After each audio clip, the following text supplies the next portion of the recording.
We want to take you back now live to the United Nations. Just after that vote, our Tal Heinrich is standing by with Israel's ambassador to the UN, Danny Danon. Tal?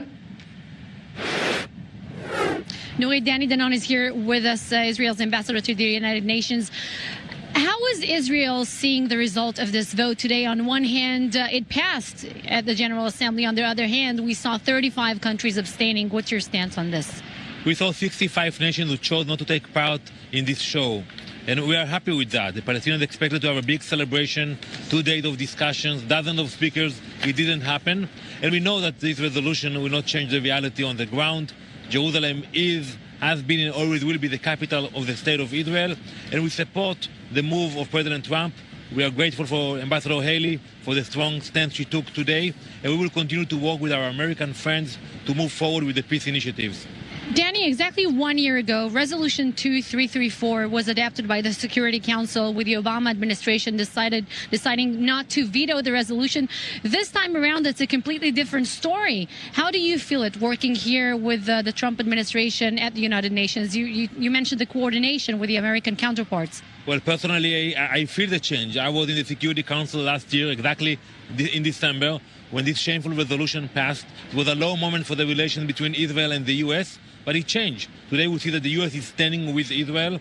The bold decision of the president, people speak about it, and I can tell you today that more countries will follow the U.S. It reminds us what happened in 1948 when President Truman decided to be the first leader to recognize Israel. Look what happened now, 70 years later.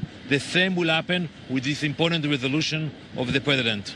So Prime Minister Netanyahu, when he spoke earlier today, he said that the approach towards Israel within the international community is gradually changing. Is it something that you, as Israel's ambassador to the United Nations, do you actually feel it? Do you think it will actually infiltrate and filter into the UN? We feel it every day. Even if you analyze the vote today, people are shocked to see so many countries deciding to abstain. In the past, they supported every resolution against Israel in the General Assembly.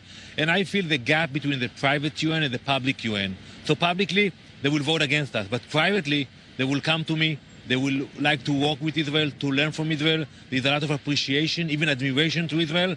My goal is to close that gap, to convince those ambassadors to publicly support Israel. You sound quite satisfied in your tone when you're standing here speaking to us, and yet this resolution has passed. The international community does not recognize, as it seems, West Jerusalem as the capital of Israel officially. We don't need the acknowledgement of the General Assembly. We are used to those resolutions. It will not change the history, and I think the move of the president will change the history. Once the embassy will be in Jerusalem and other embassies will follow the U.S., that's meaningful. President Mahmoud Abbas has called this a victory. The Palestinians, as we know, they're trying to portray the United States and President Donald Trump as non-legitimized mediator in this conflict. Do you think that we will continue to see further implications, maybe affecting the peace process in this respect? We saw so many empty victories of the Palestinians here at the UN. It did not help the Palestinians. Same for the resolution today. It will not support the Palestinians who live in Gaza or Ramallah. The only way to move forward is to negotiate directly with Israel. Can you briefly maybe inform us or take us to the backstage of what happened within the Israeli delegation to the United Nations just before the vote, and talk to us about the diplomatic efforts that have been made in order to try and sway countries to vote in a different way? We talked with many ambassadors. My colleagues in the other capitals in the world also spoke with many of their colleagues. And I think we can be satisfied with the result, because when you look at the votes that happened here a few weeks ago, the numbers were different. Ambassador Danny Danon, thank you very much for this. Very much. All right. Nurit Kalev, so you heard Israeli Ambassador Danny Danon to the United Nations actually sounding quite satisfied with the result. Yes, we can understand it when we're thinking about the numbers of 35 countries abstaining, and 21 countries, as we hear, did not even attend the vote. So, but it's quite interesting because the Palestinians are celebrating it as a victory. Right, definitely two very different perceptions of a vote that on the face of it looks very clear.